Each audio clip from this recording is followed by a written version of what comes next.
Hello everyone, क्या हाल चाल है पलटन। मेरा नाम है प्रिंस त्यागी। मैं हूं आपका होस्ट, आपका दोस्त, आपका फिजिक्स मेंटोर। स्वागत करता हूं आपके खुद के चैनल फिजिक्स विद प्रिंस पर। तो आज है 4 जनवरी 2025। लेकिन आज आपको केस स्टडी थर्ड पढ़नी है। Case study third. सर ये केस स्टडी है क्या? देखो, हर बार बताता हूँ और दोबारा बता दूंगा। केस स्टडी या कंपिटेंसी क्वेश्चन कुछ इस तरीके के क्वेश्चंस होते हैं जिसमें आपको अपना बेसिक, आपका कंसेप्ट, अपनी आईक्यू, अपना ब्रेन यूज करना होता है। वहां पे रेक्टिफिकेशन काम नहीं आता। तो जनरली बच्चों के यहाँ ज्यादातर नंबर यहीं पे कट हो जाते हैं बोर्ड एग्जामिनेशन में, चाहे 10th हो 12th हो। हम बात कर रहे हैं क्लास 12th लेवल की। तो let's start with this session. तो आप लोगों को सबको पता है कि हम क्या पढ़ने वाले हैं, और मैंने यहाँ थंबनेल एक अच्छा सा बना भी रखा है। लगभग 8 नंबर आपके यहाँ से पक्के होने वाले हैं। तो उन 8 नंबर को पक्के करने से पहले जय हो नीम करोली वाले बाबा, इनका आशीर्वाद जरूरी है भाई। मेरी तो इंस्पिरेशन है, आप भी बना लो। ठीक, थोड़ा सा आगे बढ़ते हैं तो देखते हैं केस स्टडी थर्ड। तो जिस बच्चे ने पहली 2 नहीं करी, प्लीज जाके कर लेना। इजी लगे तो अच्छी बात है, हार्ड लगे तो वो भी अच्छी बात है, क्योंकि नॉलेज बढ़ रही है। कोई भी अगर केस स्टडी पढ़ना चाहते हो, क्वेश्चन को अच्छे से करना चाहते हो, अपना टाइम हमेशा इस पैसेज में दो। 1 मिनट, 1.5 मिनट या 2 मिनट, इससे ज्यादा नहीं।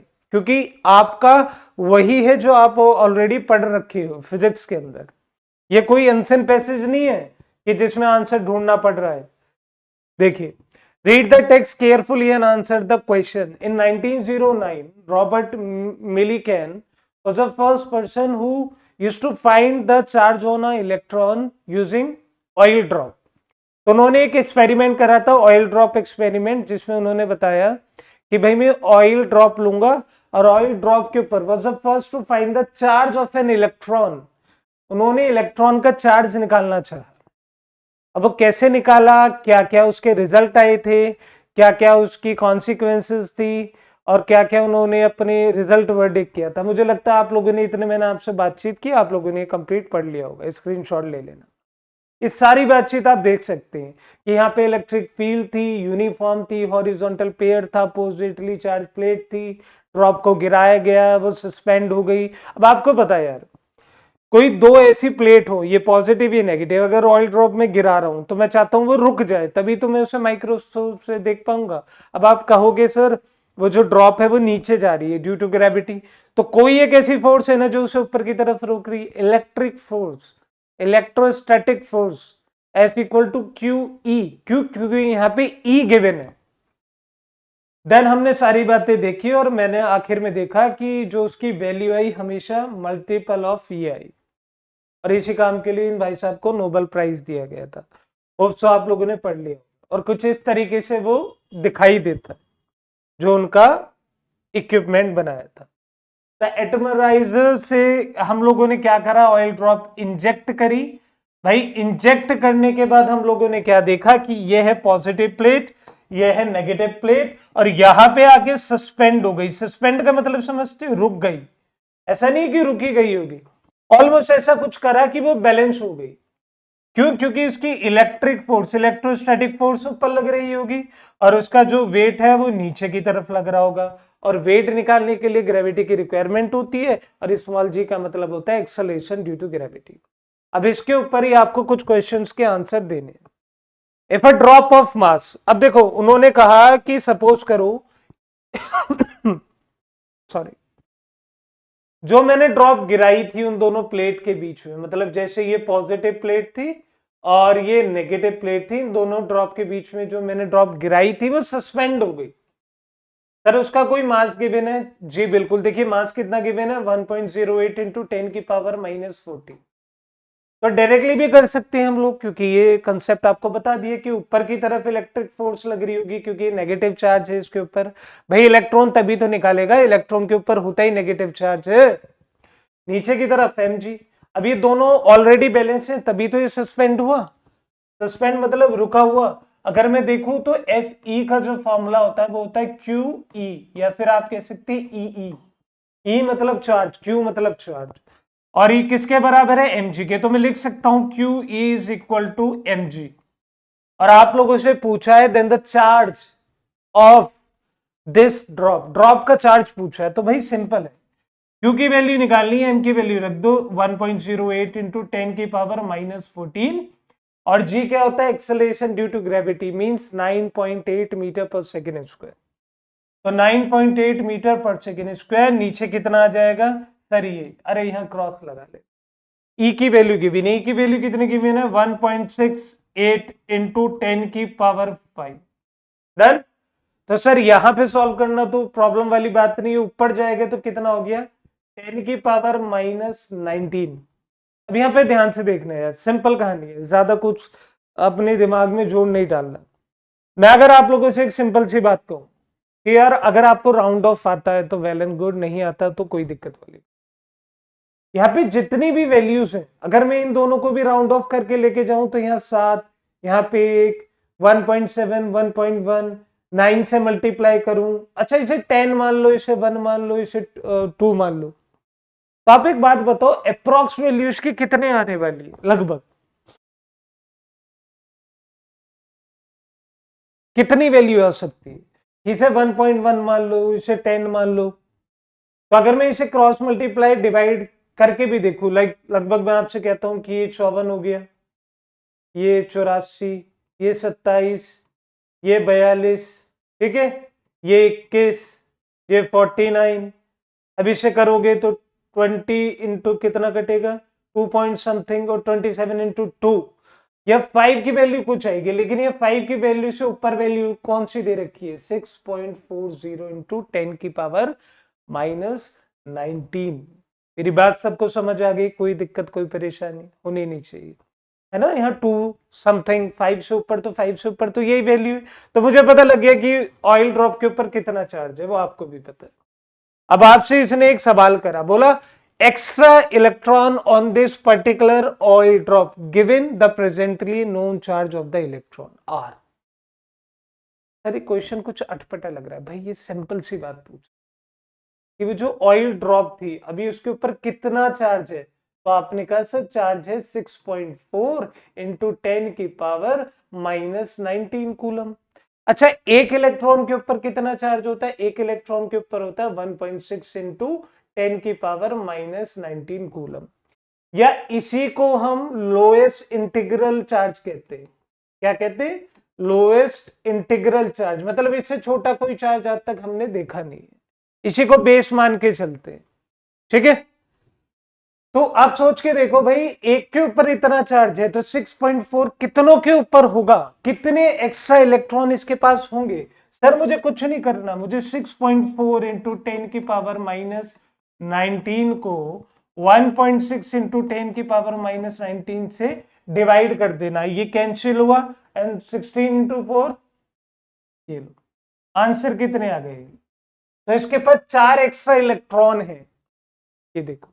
इसे करने के लिए आप एक और कंसेप्ट यूज कर सकते थे, उसे कहते हैं क्वांटेनाइजेशन ऑफ चार्जेस। क्या कहते हैं? क्वांटेनाइजेशन ऑफ चार्जेस, कि they can't be destroyed, they can't be created, and they always remain a integral value of basic charge. मतलब जो E है इसी की वैल्यू को हम क्या कहते हैं, lowest integral charge, basic charge, और ये चार्ज किस पे पाया जाता है, हमेशा इलेक्ट्रॉन के ऊपर। तो यहाँ पे जो N की वैल्यू आई वो कितनी आई, N की वैल्यू आ गई चार्ज, क्योंकि N का मतलब ही कितना है, नंबर ऑफ चार्ज। समझ आ गई मेरी बात? अगली कहानी समझो इसके। A negatively charged oil drop is prevented from falling under gravity by applying a vertical electric field 100 volt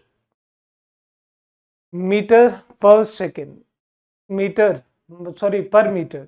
If the mass of the drop is something, the number of electron carried by the drop is। देखो कितना simple question दे रखा है। अब आप लोगों से एक बहुत आसान सा सवाल पूछ लिया कि भैया एक बात बताओ मुझे कि E की वैल्यू गिवन है, E की वैल्यू कितनी है 100, G की वैल्यू गिवन है 10 मीटर पर सेकेंड स्क्वायर। मैं तुम्हें अभी कहता रहा हूं ना, इलेक्ट्रिक फील्ड की जो फोर्स है वही ग्रेविटी को बैलेंस कर रही है, और इसमें M की वैल्यू कितनी गिवन है 1.6 इंटू 10 की पावर -3 गिवन। डन। और यहां पे जो Q है, Q तो अभी आप निकाल के आए थे ना, Q की वैल्यू कितनी गिवन थी 6.4 इंटू 10 की पावर -19, और जो ई की वैल्यू गिवन थी वो कितनी गिवन थी, 1.6 इंटू 10 की पावर -19, और एन की वैल्यू कितनी गिवन है, 4। लेकिन ये उसके लिए गिवन है जहां पे मास की कोई अपेक्षा नहीं थी। यहां पे मास अलग है, जी अलग है, ई अलग है, तो आप कैसे निकालोगे इस क्वेश्चन में, आप डायरेक्टली ई लिखोगे, मतलब क्यू ई लिखोगे और एम जी लिख दोगे। यहां से क्यू की वैल्यू आप निकालना चाहो तो निकाल सकते हो, कितनी आएगी, ये आएगी